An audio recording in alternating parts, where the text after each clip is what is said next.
Ama, mapangyarihan sa lahat, salamat muli sa pagkakataon na kami po narito upang muli kayo po ay aming sampahin, purihin at ay taas ang dakila mong pangalan, O Lord. Salamat o Diyos at awa po sa aming kalagitnaan ang banal mong Espiritu ang totoong magturo po sa bawat isa amin upang maintindihan namin ang mga aral na nais mong ipahiwatig po sa amin, O Lord. Salamat o Diyos sa lahat po na naka-join sa Google Meet. Kayo rin po ang magpala sa kanila. Saan man sila naroon, kayo po ang magbigay po ng kaliwanagan sa bawat isa po sa amin upang kami po ay magkaroon ng kaunawaan, encouragement sa aming pag-aaralan ngayong umaga.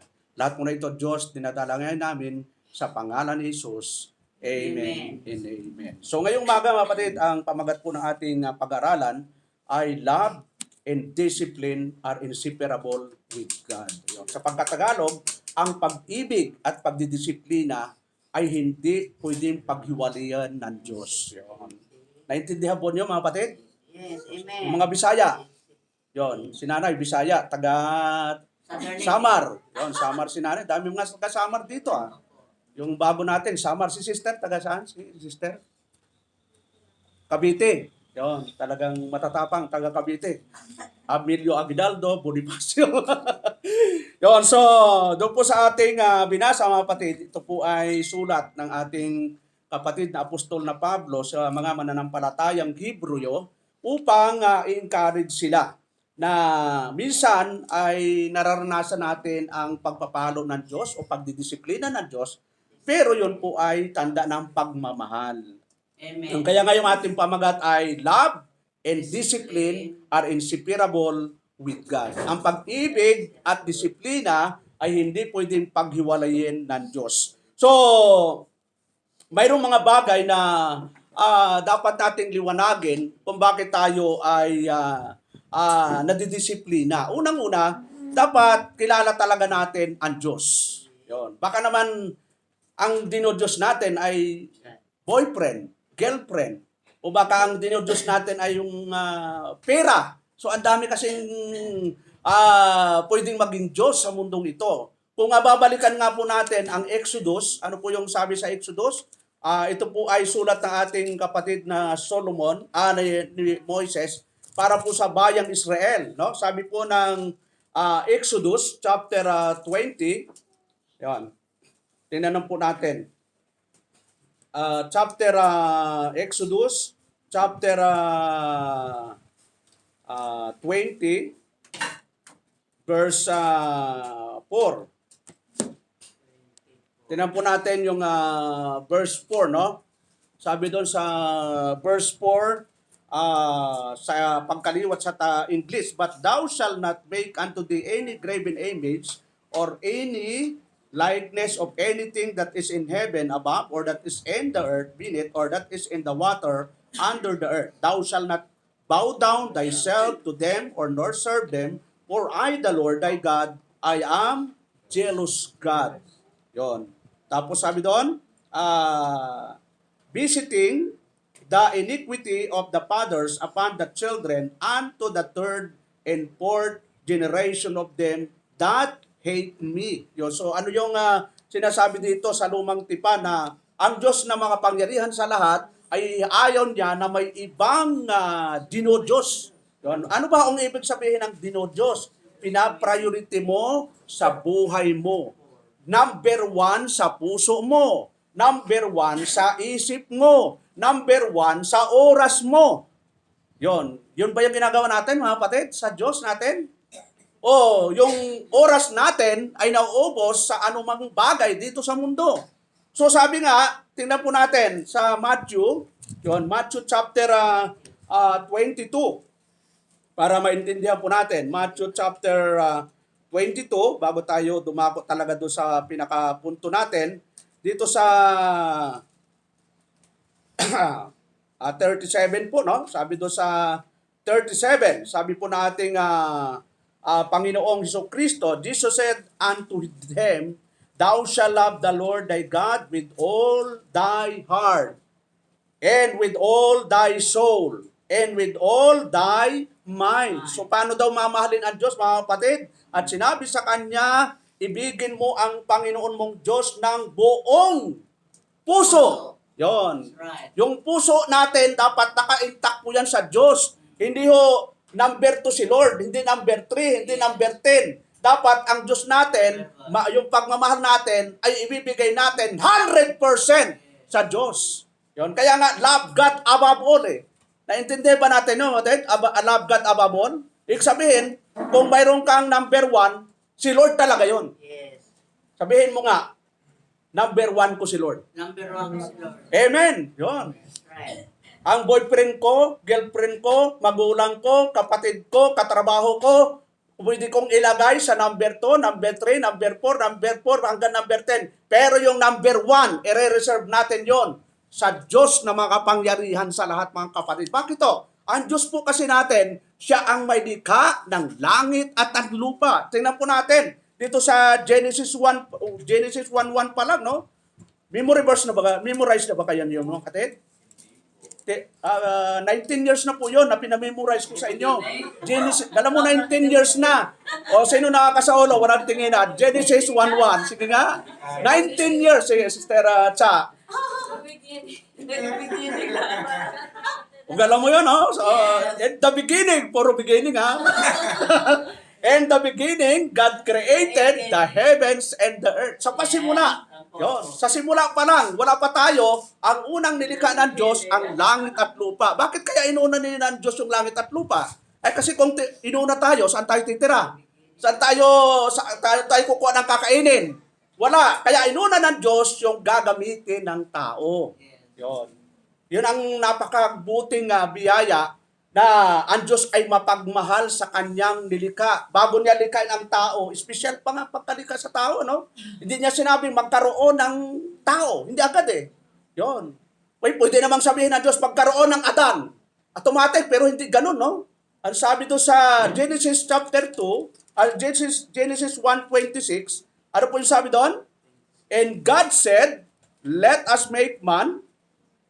Tingnan natin. Genesis 1:26. Sabi doon, and God said, let us make man in our image after our likeness, and let them have dominion over the fish of the sea, and over the fowl of the air, and over the cattle, and over all the earth, and over every creeping thing that creepeth upon the earth. So, special ng paggagawa sa tao. Di tulad nung ginawa, langit at lupa, biglang nagkaroon ng langit at lupa. Magkaroon ng ibon. Lahat ng klase ng ibon. Ilan bang alam natin ibon? Sige nga. Maya. Ano pa? Pato. Pato ba? Matami. Pero yun, lahat sa isang kisapata, nalikha po ng Diyos. O na sinabi ng Diyos, pagkaroon ng isda. Yun. Ano bang alam natin isda? Pastor, paborito ko. Tilapia. Paborito ko ay, yun, ulam natin mamaya, ay tulingan na pirito. Mga masarap pa. Ano bang masarap na sausawan sa pinitong tulingan? Yun, tuyo na may sili, na may kalamansi. Wow, nakakagutom na yun eh.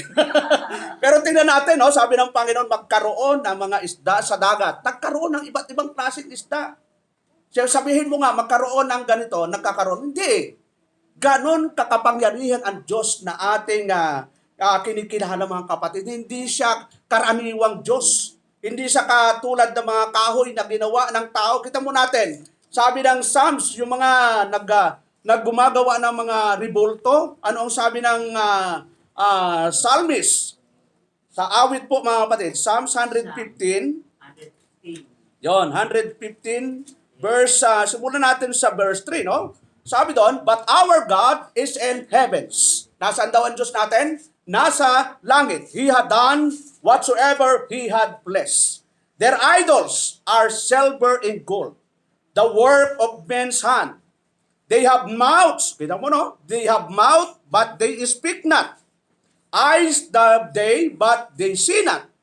Tapos, they have ears, but they hear not. Noses have they, but they smell not. Ano pa? 7, they have hands, but they handle not. Feet have they, but they walk not.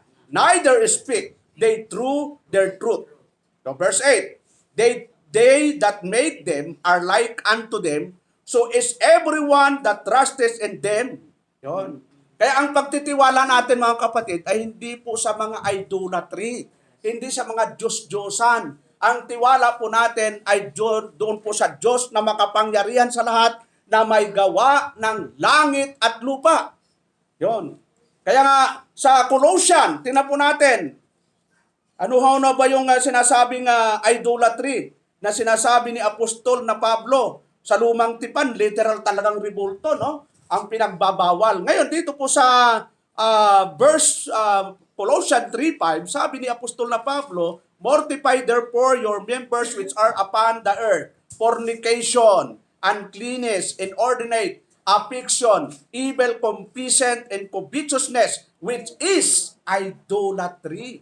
Yun. Sabi doon, patayin nga ninyo ang inyong mga sangkap ng katawang na nga sa ibabaw ng lupa, pakikiapit, yun, karubihan, masamang pita, masasamang nasa, at kasakiman na siya'y pagsamba sa mga Diyos-Diyosan. Di ba, wala na tayong rebulto. Sino wala ng rebulto sa bahay? Taas ang kamay. Yun. Yun pala, nasa ating puso na ang pwedeng maging idolatry.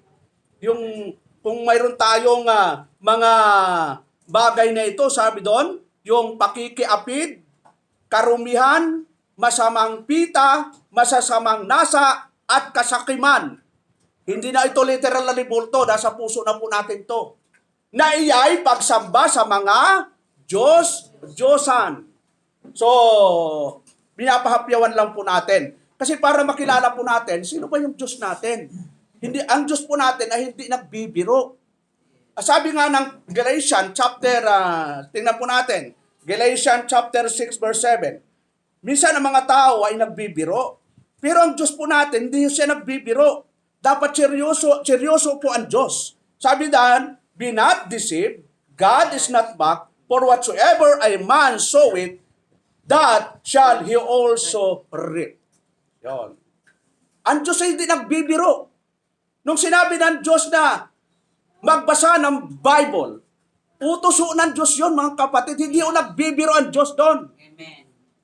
Sa lumang tipan pa lang, inutos ng Diyos kay Joshua na magbasa ng salita ng Diyos.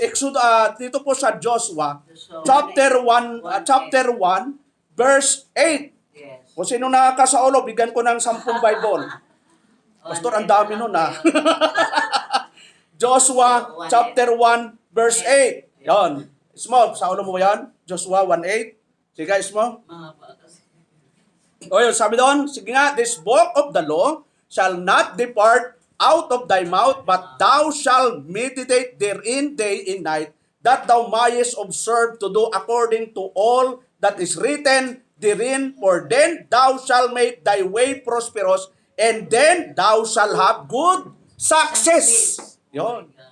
Kung gusto mo magkaroon ng prosperous and good success, abay magbasa ka ng Biblia at yung binasa mo ay isagawa mo sa buhay mo.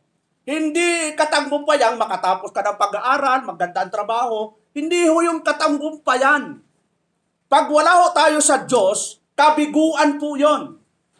Marami yung mayayaman sa mundong ito, di ba? Sino bang pinakamayaman ngayon sa Pilipinas, mga kapatid, kung kilala nyo? Huwag niyo akong sabihin, di ako kumayaman. Mayaman pa ako sa pagmamahal. Di ba? Si Villar ho ngayon pinakamayaman sa Pilipinas.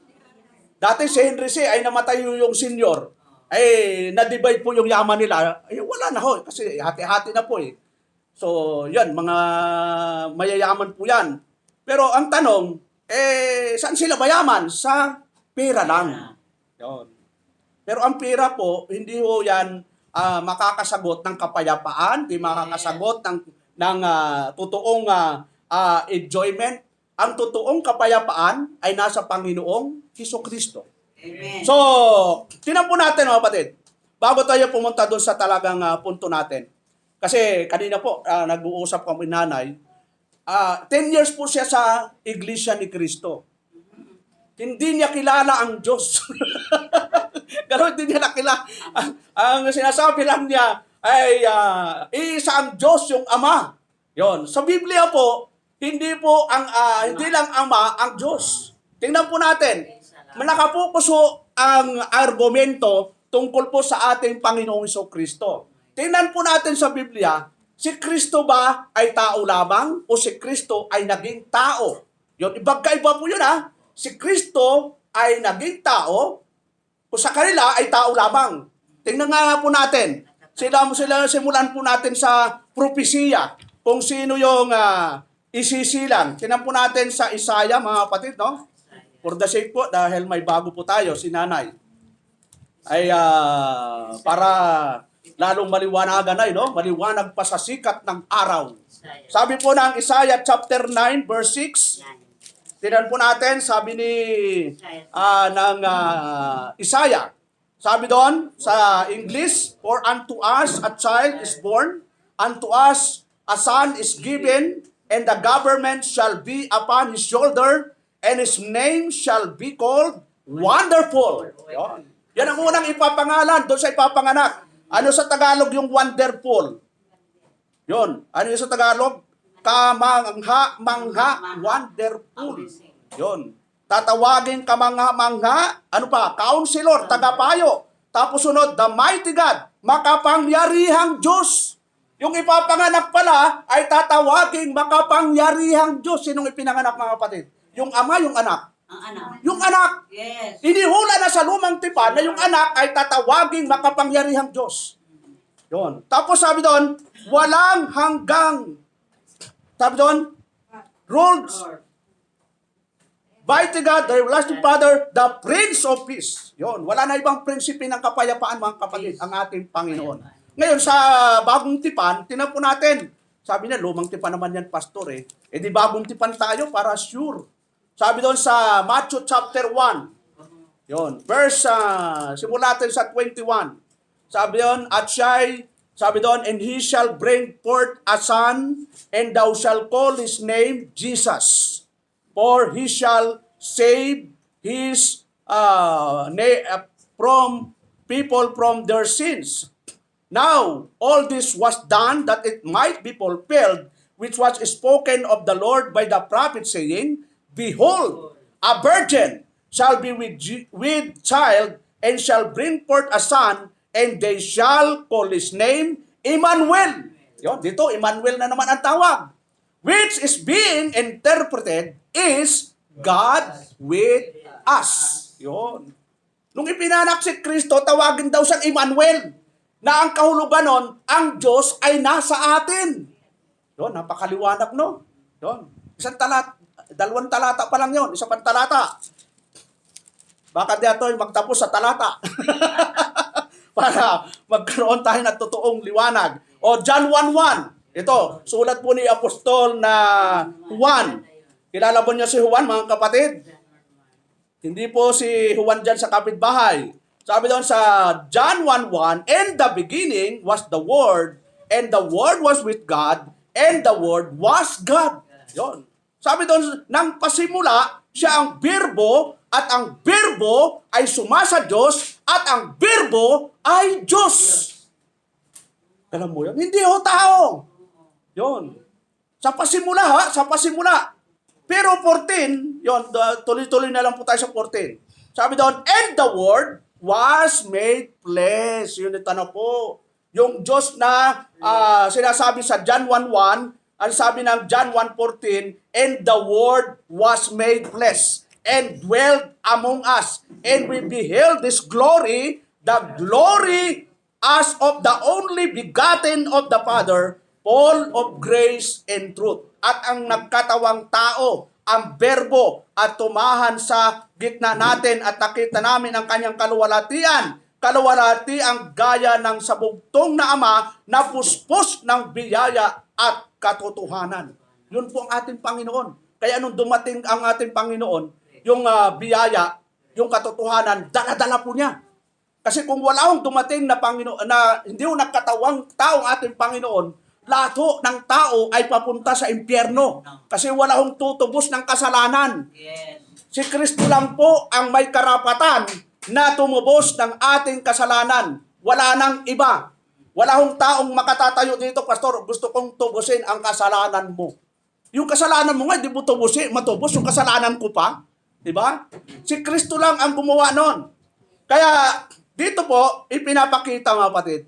Pilipos, chapter 2. Yan, para ano natin. Philippians chapter 2.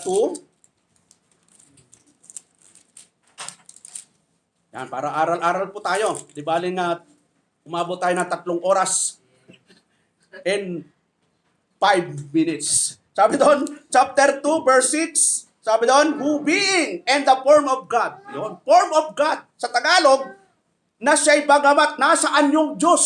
Si Kristo ang tinutukoy po dito, anyong Diyos. Ano pa?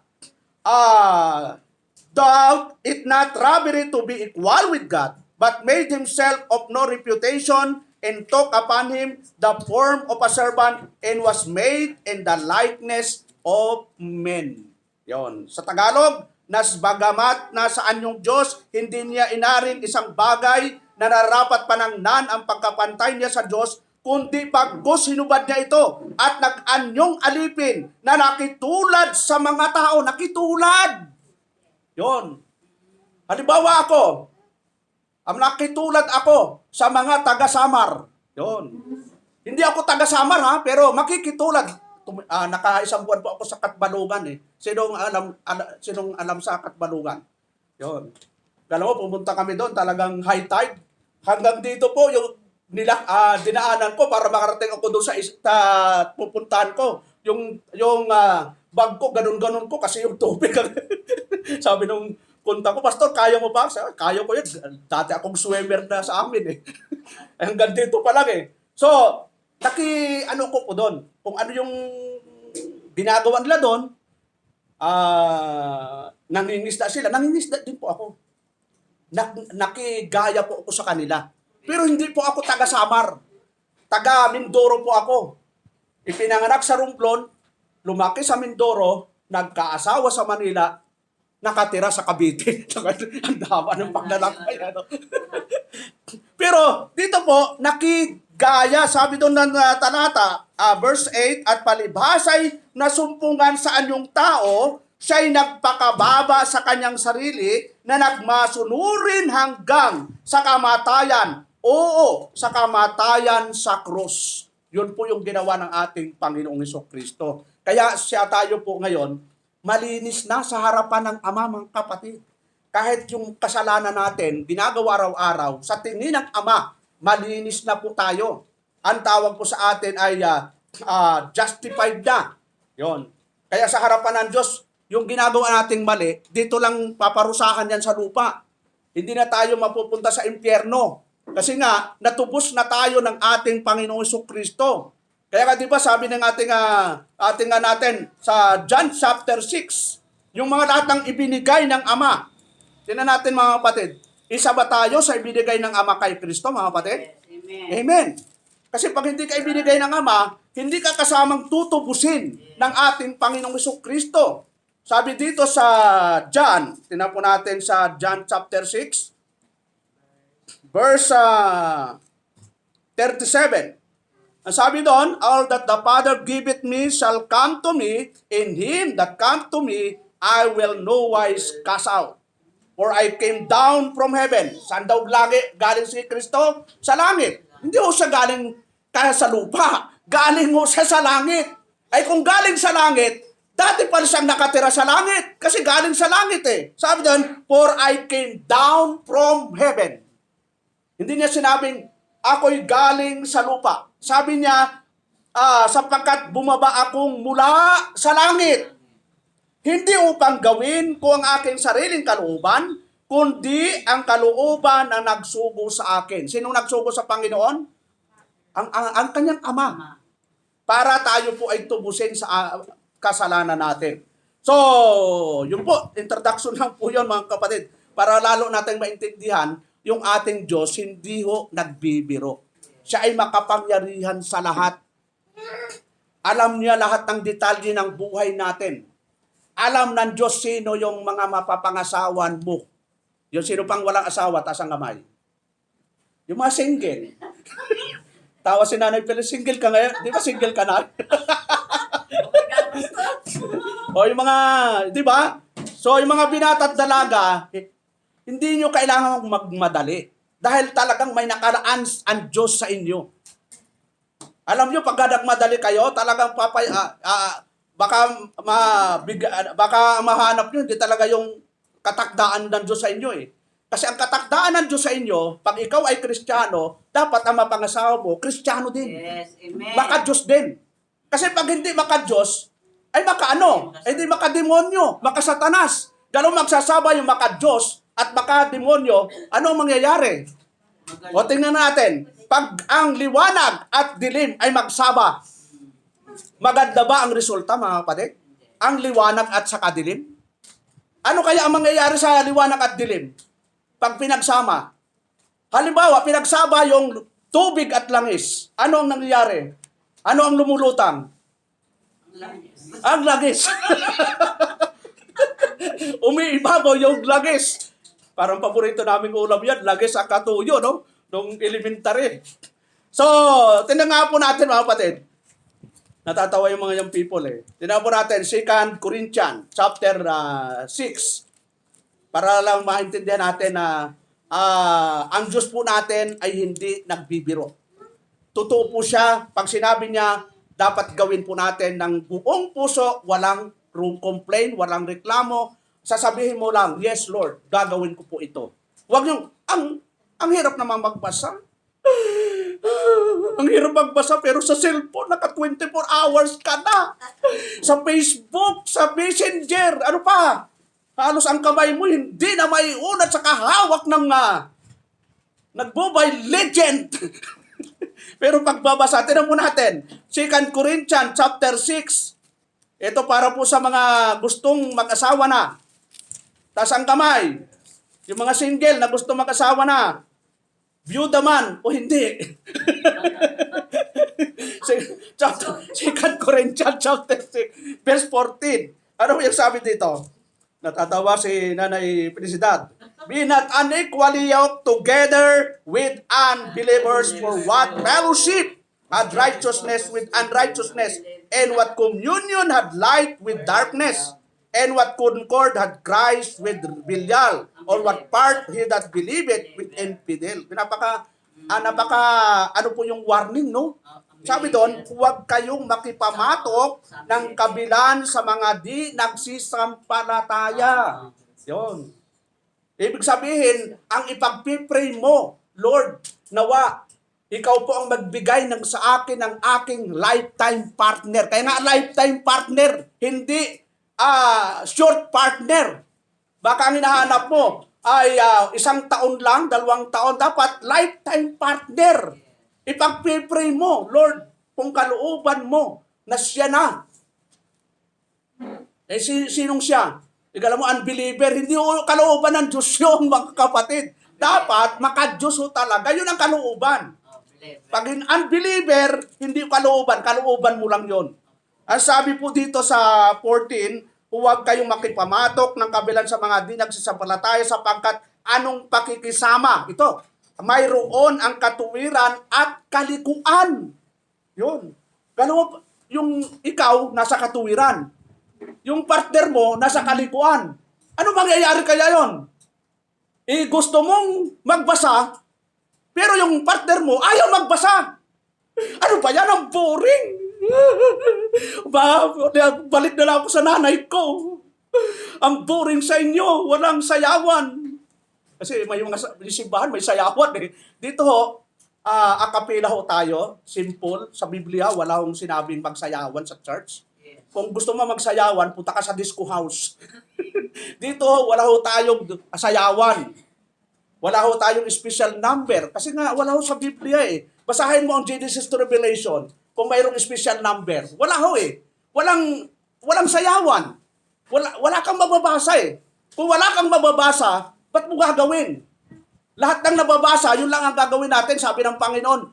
Matthew 28:20, anong sabi doon? Tingnan nga natin mga kapatid. Yun, sabi doon sa Matthew 28:20, sabi doon, teaching them to observe all things whatsoever I have commanded you. In lo, I am with you always, even unto the ends of the world. Amen. So, lahat ng utos lang ng Panginoong Kristo, yun lang ang ating gagawin. Pag walang inutos, tulad dito, wala ho tayong pastora. Yon. Bakit ho wala tayong pastora? Pwede naman si Nanay President, pwede naman pastora yan. O kaya Sister Janice, misis ko, mukhang pastora yan pero hindi pastora. Bakit to? Sa Biblia ay pinagbawal po ang babae na magturo ni mamuno sa loob ng church. Sa loob po ng church. Pero hindi bawal sa labas. Alam mo, gusto mong magturo sa kapwa babae o mga bata, okay lang mo yun. Pero sa loob ng church, tinan po natin yung warning ni Apostol na Pablo. Kaya para mamaya, para hindi tayo madisiplina ng Diyos, dapat tayo ay sumusunod ayon sa kanyang kalooban. Tinan po natin yung sa 1 Corinthians chapter 14. Kami dati, ako naniniwala po dati sa pastora eh. Pero nung nabasa ko po ito, hindi na ako nag-attend sa may pastora. Kasi pinagbawal pala ng Biblia, mga kapatid. Anong sabi po ng 1 Corinthians chapter 14 verse 34? Let your women keep silence in the churches, for it is not permitted unto them to speak, but they are commanded to be under obedience, as also saith the law. Yon, sabi ni Apostol na Pablo. Kaya makita natin, mga kapatid, na pag susunod din tayo, sumunod na tayo sa tama. Huwag susunod ng porque naramdaman mo, tama yon, hindi ho. Basta utos ng Diyos, yun po ang tama.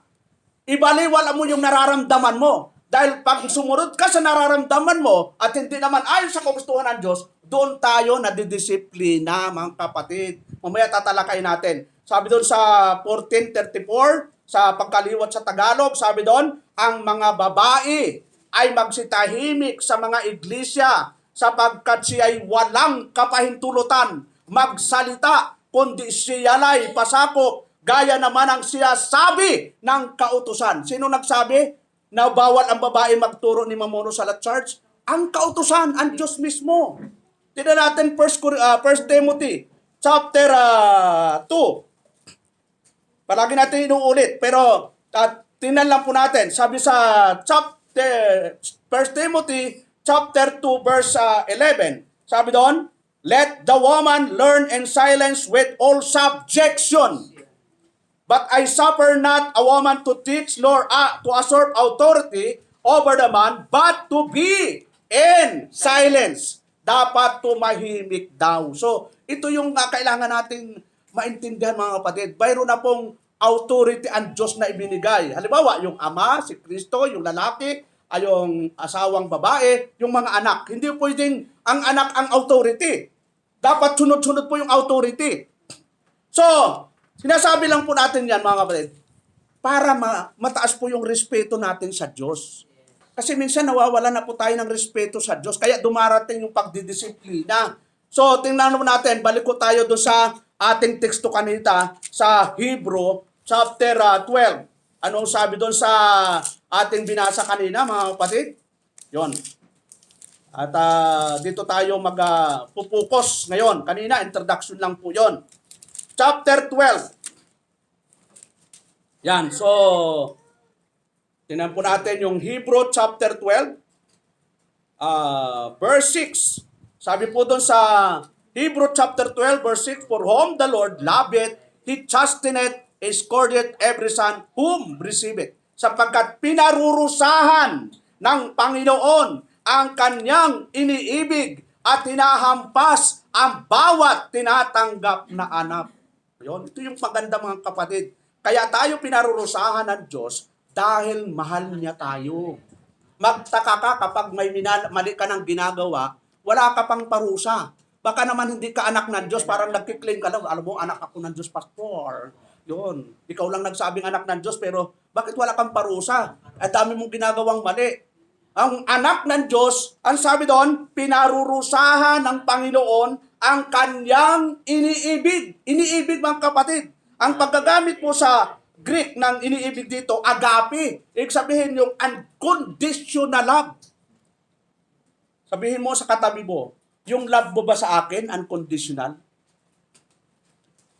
Pag sila unconditional, paano kung tumanda na? Paano kung maputi ka ngayon? Ay paano kung umitim ka? Pastor, kasing itim na siya ng kaldero. Nawala na po yung pag-ibig ko sa kanyang pastor. Pwede na bang palitan? Wala akong palitan. Kahit ano pang kulay ang mangyari sa kanya. Yon.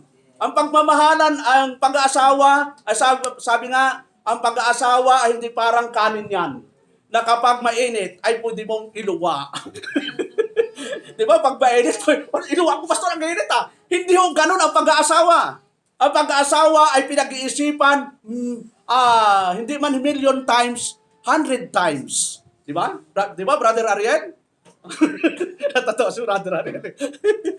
Kailangan pinag-iisipan. Hindi nagpapadala sa bugso ng damdamin. Ako, ang ganda niya, ang pogi niya, wala na siyang katulad sa mundo. Hindi ho totoo yun. Huwag kang madala sa outside appearance. Physical. Dapat ang unang katangian na iyong liligawan, number 1, makadiyos. Yun. Pag makadiyos ang asawa mo, wala kang problema na mambabae yan. Walang problema yan na manlalaki yan. Kung makadiyos yan, lalo na pag lagi siyang nakakabasa ng Biblia, nakakapag-attend ng ganito. Kasi dito, nadidisiplina tayo mga kapatid. Yun. Pagpipres ang pastor, parang ako ang pinapatamaan ni pastor. Wala akong pinapatamaan. Hindi ko naman alam kung anong ginagawa niyo sa buhay eh.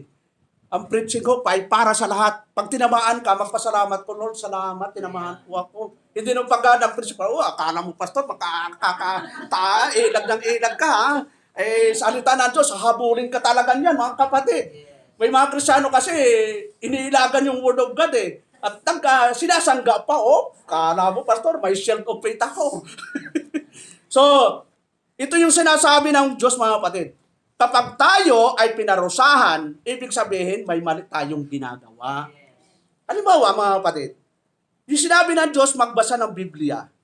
Pag hindi tayo nagbabasa ng Biblia, nagkakasala ba tayo? Hindi. Nagkakasala. Yes.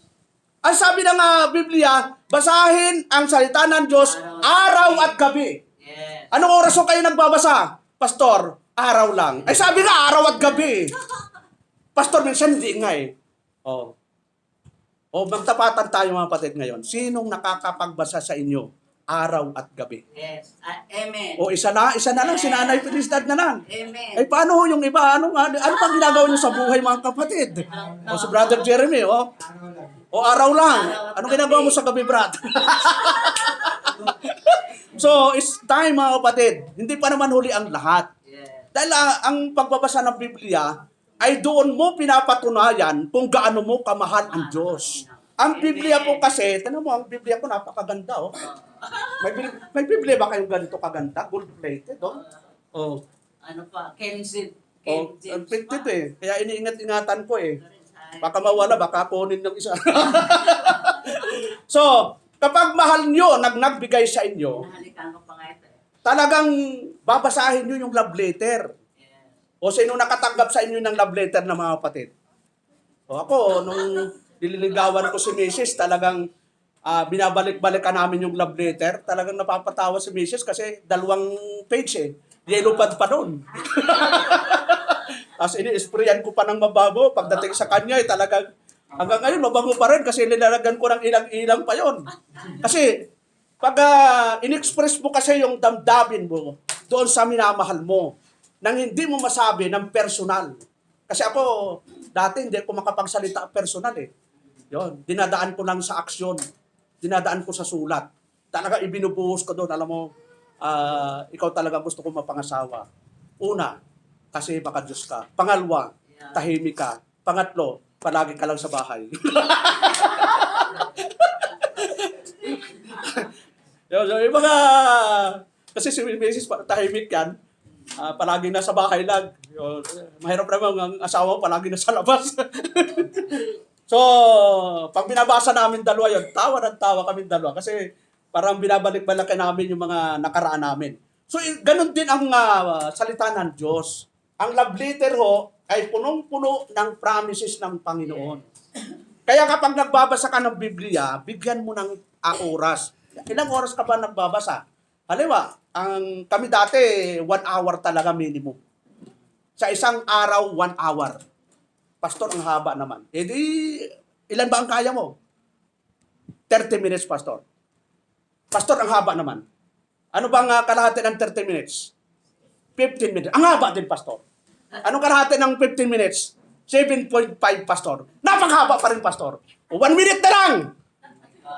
O, isang talata lang yun, oh. Kaya lang, pag isang oras, binasa nyo ang Biblia, 3 buwan matatapos mo ang buong Biblia na basahin. 3 buwan o 4 na buwan. Pinakamahaba na yung 4 na buwan. Ang tanong, ilang taon ka na dito? Nabasa mo na ba ang buong Biblia? Pastor, Genesis 1:1 pa lang. Dapat may goal po tayo, mga kapatid. Sino bang nakatapos ng pag-aaral sa inyo, mga kapatid?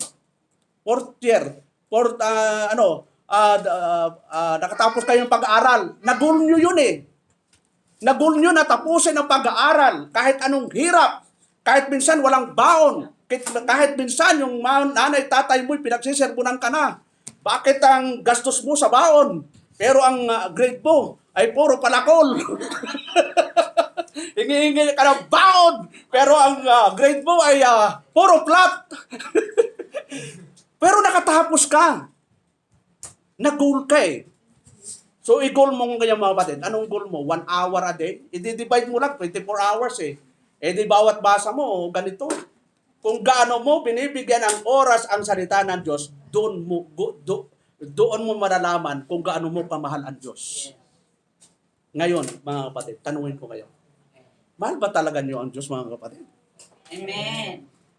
Gaano kamahal? Ilang oras ko kayo nagbabasa ng Biblia? Pinakausap ko, pinanalangin. Kasi sabi ng Panginoon, di ba? Sinasabi niyo ang mahal niyo ako. Pero hindi naman niyo sinusunod ang utos ko. Yun. Ang dali mo sabihin, mahal kita. Yun. Di ba, mga lalaki, ano? Mga lalaki, sinong lalaki? Taas ang kamay. Mga totoong lalaki, taas ang kamay. O. Ang daling sabihin na mahal kita. Pero yung patunayan mo na mahal mo siya, napakahirap po. Halimbawa, yung mga nagmamahal, paano mapatunayan o mahal nyo yung... O mga lalaki, tingin dito, parang ayaw ko yung tumingin. Paano nyo mapapatunayan na mahal nyo yung nililigawan nyo? Yun, nagsasakripisyo. Nag-una, number 1, oras. Number 2, pagdadalaw ka, magdala ka man lang ng tsokolate. Pagmamahal, di ba? Action nga eh. Yun. Hindi lang puro I love you. Makakabusog ba yung I love you? Yun. Ako kay Maises, di ako nagsabing I love you dyan. Nung nanliligaw. Nalalaman lang niya. Nararamdaman niya. Kasi ako, nag-iigib ako, nagluluto, nagugas ng pinggan. Yun. Sabi nung biyanan ko, ano ba ginagawa niyan? Nagsiserve na ba yan? Kaya kinorner ako ni Macy, sabi niya, ano bang ibig sabihin mo? Ano bang ibig mong sabihin sa mga ginagawa mo? Parang kinabahan tuloy ako eh. So, ipakita natin sa gawa na mahal natin ang Diyos, mga kapatid. Kasi, yun nga, sinasabi ng talata na minamahal na yung mga pinaparusahan niya. Kaya lang, bakit nagkaroon tayo ng parusa? Balikan nga po natin. Sabi doon, pinarurusahan ng Panginoon ang kanyang iniibig. Iniibig tayo ng Diyos. Pero mas masarap namang hindi tayo napaparusahan. Bakit to? Kapag may parusa, ano ang nagiging nangyayari? Nagiging miserable ang buhay. Kapag nawalay ka na sa paglilingkod, mamamalayan mo na lang, bakit nagkaganito ako, pastor? Ba't mo itatanong sa pastor, ikaw ang gumagawa ng kasalanan? Di ba? Pangaral si pastor, mga kapatid, maging tapat kayo sa Panginoon. Magbasa kayo ng Bible, manalangin kayo, magbigay kayo. Ay, ibang klase yun, pastor, hindi ako magbibigay. Aatid lang po ako. So, lahat po yan kasama sa kailangang maintindihan po natin as a believers. Hindi po pwedeng narito tayo at tayo ay parang nagbibiro lang. Tingnan natin. Sabi ng ating Panginoong Jesucristo sa Revelation 3:19. Tingnan po natin yung Revelation, mga kapatid. Yan, buksan natin ating mga Biblia 3:19. Sabi doon, as many as I love, I rebuke and chasten, be zealous therefore and repent. Yun. Ang lahat kong iniibig ay aking sinasaway at pinarurusahan. Ikaw nga'y magsikap at magsisi. Yun. Amen. Kung anak tayo ng Diyos, talagang sasawayin tayo ng Diyos. Di man tayo nakikita ng tao, di man tayo nakikita ni pastor. Pero ang Diyos, nakikita tayo sa 24 hours ng buhay natin. Minsan natatakot tayo sa pastor, bantayin mo si pastor, nakatingin, no? Bantayin mo si pastor pag nandyan, mag-signal ka. Takot na takot tayo sa tao, pero ang Diyos na nakikita lahat ng pangyayari sa buhay natin, doon ho tayo dapat natatakot, mga kapatid. Bakit to? Hebrew 4:13. Ano po yung sabi ng Hebrew 4:13? Sabi ng ating kapatid na Pablo, neither is there any creator that is not manifest in His sight, but all things are naked and open unto the eyes of Him with whom we have to do. Yon. Lahat to, sabi doon, at walang anumang nilalang na hindi nahayag sa kanyang paningin, ngunit ang lahat ng mga bagay ay hubad at hayag sa harapan ng mga mata niyaong ating pagsusulitan. Saan tayo magsusulit? Kay pastor ba, mga kapatid? Sa Diyos tayo magsusulit. Kapag mali yung ginagawa natin, ang Diyos ang magpaparusa sa atin. Dito nga, mga kapatid, kahit mali ang ginagawa ko, hindi naman kayo maparusahan, hindi ko pa kayo maparusahan, di ba? Subukan mo, parusahan ko si Nanay Felicidad. Dito ka, Nanay Felicidad, squat ka. Sigurado, next month, di na pupunta si Nanay Felicidad. Kasama pa si Nanay Termarle, si Brad. At pinurusahan mo si Lola. Hindi natin gagawin dito. Wala tayong paparusahan, pero ang Diyos po, na nakakita ng lahat ng ginagawa natin, siya lang ang pwedeng magparusa sa atin. Kahit ako, marami akong nagagawang mali. Kaya nga araw-araw tayo, sabi ng Biblia, if we confess our sin, ikukumpis natin sa Diyos lahat ng kasalanan natin. At siya ay tapat na nagpapatawad. Araw-araw tayo nagkakasala. So, ano pa mga kapatid? Sabi doon, sa panahon ni Noah, naalala ko ba niyo si Noah, mga kapatid? Sa Genesis chapter 6, verse 5. Anong sabi doon sa Genesis? Bakit nagkaroon ng matinding baha during the time? Ang sabi doon, and God saw that the wickedness of man was great in the earth, and that every imagination of the thoughts of his heart was only evil continually. Tapos sa verse 6, and it repented the Lord that He had made man on the earth, and it grieved Him at His heart. And the Lord said, I will destroy man whom I have created from the face of the earth, both man and beast, and the creeping thing, and the fowls of the earth, for it repented me that I have made him. Verse 8, but Noah, ito maganda po, no? Found grace in the eyes of the Lord. Biyaya, hibag lang. Nakasumpong siya ng habag sa paningin ng Diyos. Kung walang habag ang nangyari, wala ho. Pati si Noah, pati pamilya niya ay makakasama sa paggunaw. Pero makita no, but Noah found in the eyes of the Lord. Pero ang punto mga kapatid, bakit pinapaha ng tudo ng Diyos yung unang daigdig? Dahil sa ang tao na po, anong sabi doon? Sa verse 5, sabi doon, at nakita ng Panginoon na mabigat ang kasamaan ng tao sa lupa at ang buong haka ng mga pag-iisip ng kanyang puso ay pawang masama lamang na parati.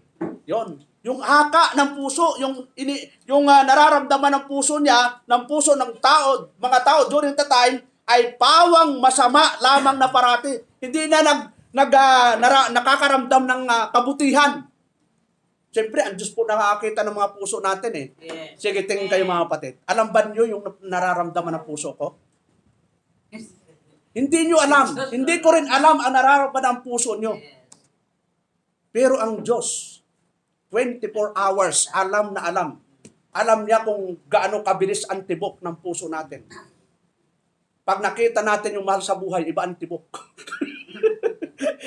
Mabilis ang tibok. Yon. Alam ho ng Diyos yon. Ano pa mga kapatid?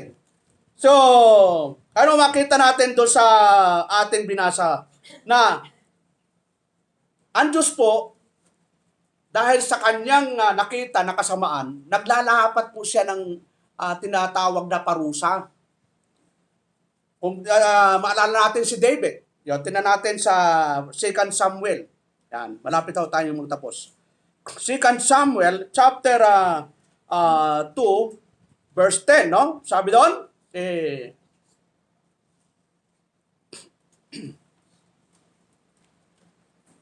2 Samuel po pala.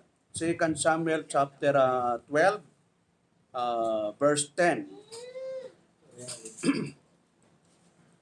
Sabi doon, now therefore the sword shall never depart from thy house, because thou hast despised me, and hast taken the wife of Uriah the Hittite to be thy wife. Doon. Thus saith the Lord, behold, I will raise up evil against thee out of thy own house, and I will take thy wives before thy eyes, and give them unto thy neighbor, and he shall lie with thy wives in the sight of the sun. So napakaganda po yung parusa kay David, no? Sabi doon, ganito ang sabi ng Panginoon, narito ako'y magtitindig ng kasamaan laban sa iyo, na mula sa iyong sariling sangbahayan, galam mo, ay aking kukunin ang iyong mga asawa sa harap ng iyong mga mata, at aking ipagbibigay sa iyong kapwa, at kanyang sisipingan ang iyong mga asawa sa sikat ng araw na ito. Kanino sinabi ito? Kay David. Yon. Bakit to? Anong nangyari ba kaya sa buhay ni David? Sabi doon, for thou, sapagkat iyong ginawa sa lihim, ngunit aking gagawin ang bagay na ito sa harap ng buong Israel at sa harap ng araw. Akala natin makakalihim tayo sa Diyos, mga kapatid. Walang lihim na hindi nakikita ng Diyos. Sa tao lang tayo pwedeng maglihim, pero sa Diyos, hindi tayo pwedeng maglihim. At sabi doon, and David said unto Nathan, I have sinned against the Lord. And Nathan said unto David, the Lord also had put away thy sin, thou shalt not die. Tapos, howbeit because by his deed thou hast given great occasion to the enemies of the Lord to blaspheme, that child also that is born unto thee shall surely die. Galam mo yon? Yung anak ni David, dahil sa kanyang kagagawan, namatay yung kanyang anak. Gayon may sapagkat sa gawang ito'y iyong binigyan ng malaking pagkakataon ang mga kaaway ng Panginoon upang magsipanungayaw. Ang bata naman na ipinanganak sa iyo ay walang pagsalang mamamatay. Kawawa naman yung bata, no? Ang gumawa ay yung magulang, pero dahil gumawa yung magulang ng hindi maganda, ang anak ay nadadamay. Yon. So, ano yung ibig sabihin dito, mga kapatid? Na wala hong makakaligtas sa Diyos. Basta mali yung ginawa natin, may nakalaan na pong parusa yan. Kaya iisipin muna natin, ito bang ginagawa ko po'y tama o mali? Pag hindi ka sigurado, pumunta ka dito. Pastor, may ikukonsulta po ako sa inyo. Gusto ko pong mag-Japan. Yun, okay lang po yun. Pero ang trabaho ko ay Japayuki. Ano kung gagawin mo sa payok? Pasayaw-sayaw ka doon. Tapos pinagkakaguluhan ka ng mga Hapon. So okay lang ho, pastor, si brother na pastor, magpapaalam na po ako dito. Pupunta na po ako sa New Zealand. Wow! Ano gagawin mo, brad, sa New Zealand? Mag-aalaga po ako ng baka. Ba't wala bang baka dito sa Pilipinas, brad? Ang laki kasi ng sahod dito, doon, pastor. 150,000 a month. Aba, dito, mag-alaga ka ng baka, walang sweldo. Doon, 150,000. Yung gusto mag-apply, paki-contact Sister Janice. So, wala akong problema yon as long na pupuntahan mo ay maayos. At ang tanong, doon ba sa pupuntahan mo ay may dadalawang kang simbahan? Kasi yun ang pupuntahan natin eh. Baka naman ang pupuntahan mo ay mayroong simbahan, pero hindi naman kagaya ng ating pananampalataya. Baka Iglesia ni Cristo na eh. Dito, pwede na pastor. Basta mukhang simbahan, okay na. Hindi pwede. Sabi doon, kapananampalataya. Diba, sakupin natin yun, na kapag ikaw ay uuwi kung ikaw ililipat ang bahay, isa sa alang-alang mo ang iyong pananampalataya. Halip, lilipat ka sa Samar. Meron bang kapananampalataya natin doon, Brad? Wala. Kung lilipat si Brother Jeremy, it's better na magsimula ng gawain doon sa pamamagitan niya. Tutulungan natin siya. Yon. Ano, sa Bacolod, si Brother Norlitz. Yon. Nandun na siya sa Bacolod. Wala siyang choice. Talaga magsisimula. Wala pang primitive doon. Maraming Reformed Baptist. Pero, hindi primitive. Kailangan ka pananampalataya. Halimbawa, lipat si Brother Max sa Japan. Okay lang, Brad. Puntahan namin, Nanay Felicidad sa Japan. Ikuha mo na ng passport si Nanay Felicidad. Tutulungan natin yung gusto magsimula. Yung katulad yan, mayroon na tayong gawain sa Isabela, sa Cagayan, sa Ilocos Norte, dito si Pastor Manny Adonai. So, yan ay galing dito sa Cavite na sa pasimula talagang ginugugulan natin ang panahon, oras. Ganon din yung mga gustong magsimula ng gawain. Kahit kakaunti tayo dito, pero malawak na po yung ating gawain, mga kapatid. Yun. Amen. Di ba rin tayo pumunta dito, umuwi kayo sa probinsya, magsimula ng gawain, kasi naman umuwi kayo, bumalik na kayo sa Katoliko. Kasi marami dating kapatiran. Gala mo umuwi sa probinsya, Pastor, nandito na ba kami sa probinsya? May nagpa-picture pa kay Santo Niño. Ano parawan? Nagsimula ka sa tama, tapos nagtapos sa mali. Ayan, kinuha ni Lord. So, totoo po yun. Kaya wag tayong magbibiro. Akala natin ang Diyos ay nagbibiro. Susundan kanyan. Saan ka man pumunta, ay nakasubaybay ang Diyos sa iyo. Huwag mong sabihin, ako nakatago na ako, Pastor, bye-bye, nakalibre ka na kay Pastor. Hindi ho tayo makakalibre sa Diyos. Maaring hindi makita ng pastor mo yung ginagawa mo, pero ang Diyos na siyang pinakamakapangyarihan sa lahat, siya ang nakakakita ng lahat ng ating ginagawa. Okay, panghuli mga kapatid. Ito na po yung panghuli natin. Dito sa Ecclesiastes, ito yung natin. Chapter 12. Maikli lang po ito. Chapter 12, verse 13. Ano sabi doon? Let us hear the conclusion of the whole matter. Yon. Fear God and keep His commandments, for this is the whole duty of man. Yun, napakasimple lang mga kapatid, di ba? Nahihirapan ba kayong sumunod sa Diyos, mga kapatid? Taas ang kamay, lahat ng nahihirapan at tutulungan natin maging maalwan lang. Ako nga po, mga kapatid, ako'y nagsimula 1990 pa. Yon.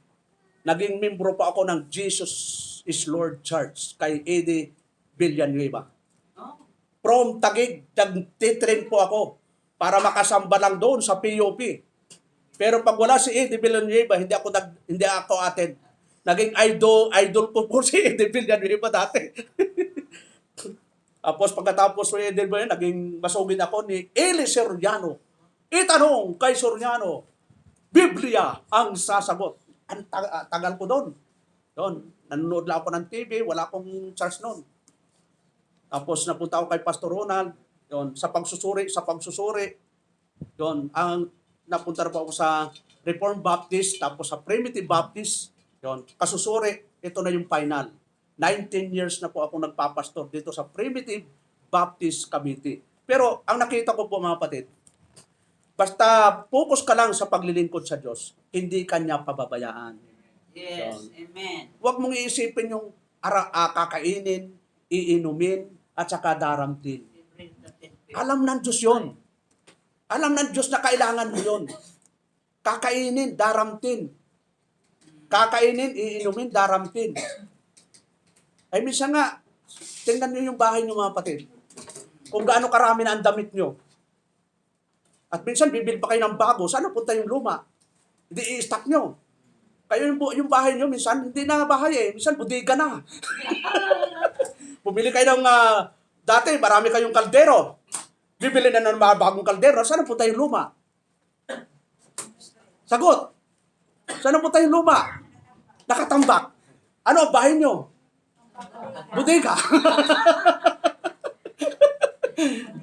Galaw mo, bili ka ng bago dahil may luma na, ini-stock mo pa rin. Dapat yung luma, ipamigay mo na. Pakawalan mo na. Yun. Para malinis na po yung bahay nyo. Yun. Parang sarili po natin. yung old nature natin, yung masamang ugali, pakawalan na natin. Mamuhay na tayo ayon sa kalooban. Sa napakaliwanag, let us hear the conclusion of the whole matter, fear God and keep His commandments, for this is the whole duty of man. Whole duty. Duty mo yon. Para sinong namamasukan na sa inyo, mga batid, yung mga may trabaho na. Yung mga may trabaho na. Parang ayaw umamin. Wala bang may trabaho dito? Ano, puro bakante tayo? Paano naman mabuhay ang church natin? Wala puro wala na tayong trabaho. Nagtrabaho eh. Ibig sabihin, pag mag-offering tayo, walang offering kasi walang trabaho. Blessed be the Lord. Oh, yun. So, nahiya lang umamin. Oh. Baka sabihin ni Pastor, baka magbigay ka pa, brother ha, sister ha. So, ito lang po mga kapatid, ay reminder po sa atin, ang pagmamahal ng Diyos ay hindi mailalayo doon sa pagdidisiplina niya. Yun. Kaya kapag nakakaranas tayo ng disiplina, ibig sabihin mahal na tayo ng Diyos.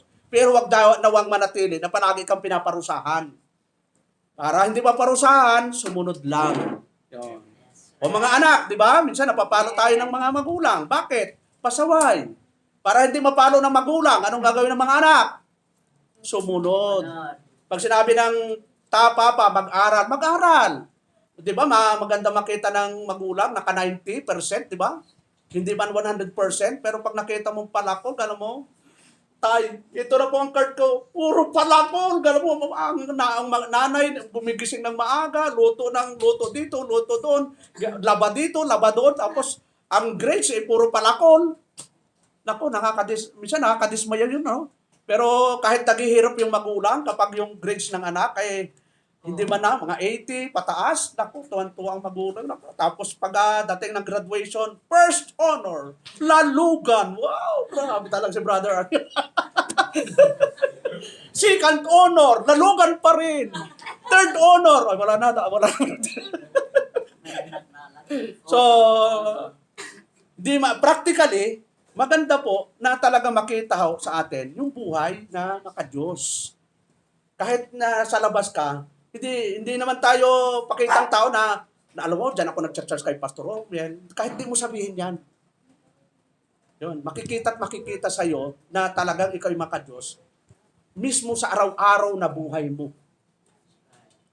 Ano mo naman yung parang salita ng salita, alam mo, ako'y Kristiyano, mananampalataya. Hindi naman makita sa buhay mo. So, useless. So, yun lang po mga kapatid sa umagang ito. Tayo ay na-encourage na magpatuloy sa ating paglilingkod. So, tayo po ay tumayo at tayo po ay manalangin. Ama, makapangyarihan sa lahat, salamat o Diyos sa umagang ito sa iyong kaputihan, sa iyong biyaya. Salamat muli sa pagkakataon na kami po ay narito upang kayo po ay aming sambahin at walatiin sa dakila mong pangalan. Salamat o God. At sa natatatap po naming oras, kayo po ang mangunat gumabay sa pangalan ni Jesus. Amen and amen. Okay, so mga kapo na kayo mga kapatid.